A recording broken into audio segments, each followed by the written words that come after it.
ทุกคนเชื่อบ่ว่าท่ามกลางป่าแห่งนี้ยังมีหมู่บ้านน้อยๆที่ผู้คนยังใช้ชีวิตอย่างเรียบง่ายและสามารถเดินทางเชื่อมต่อไปหาอีกหลายหมู่บ้านรอบๆได้หลายแห่งถึงว่าเส้นทางหลักจะเป็นเส้นทางดินแดงก็ตามมื้อนี้ขอจะพาทุกคนไปสัมผัสวิถีชีวิตของหมู่บ้านแห่งนี้พร้อมๆกัน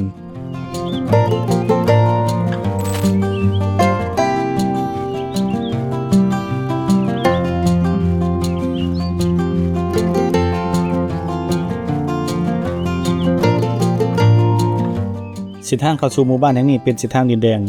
ตลอดทั้งสองข้างทางเต็มไปด้วยต้นไม้ใหญ่และทุ่งนาเฮ็ดให้บรรยากาศเย็นสบายและเงียบสงบดี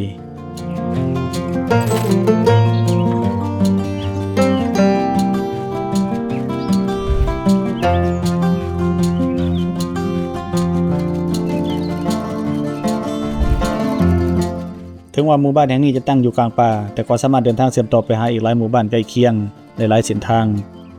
ถือว่าเป็นหมู่บ้านที่อยู่กับธรรมชาติแต่บ่เคยห่างไกลจากผู้คน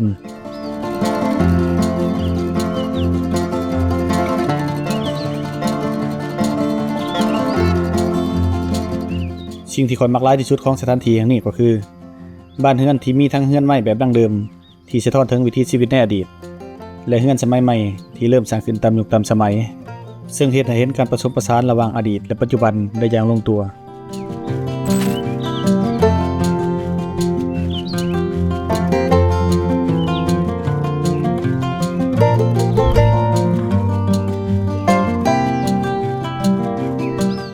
ทุกเช้าและทุกแลงบรรยากาศของหมู่บ้านแห่งนี้เต็มไปด้วยความเงียบสงบผู้คนใช้ชีวิตแบบเรียบง่ายทักทายกันด้วยรอยยิ้ม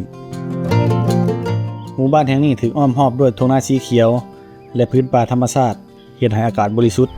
เย็นสบายตลอดทั้งวัน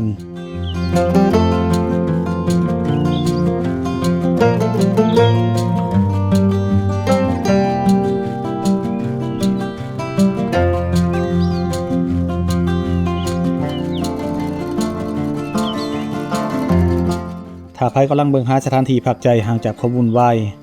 ที่นี่ถือว่าเป็นอีกหนึ่งหมู่บ้านที่น่าสนใจหลายถึงว่าโลกภายนอกจะเปลี่ยนแปลงไปอย่างล่วงหลายแต่หมู่บ้านแห่งนี้ยังคงรักษาวิถีชีวิตความเรียบง่ายและเสน่ห์ของธรรมชาติเอาไว้ได้เป็นอย่างดีทุกหมู่บ้านมีเรื่องเล่า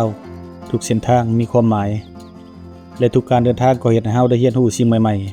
ๆขอบใจที่ทุกคนเดินทางมาพร้อมๆกันกับข้อยในมื้อนี้และพบกันใหม่คลิปหน้า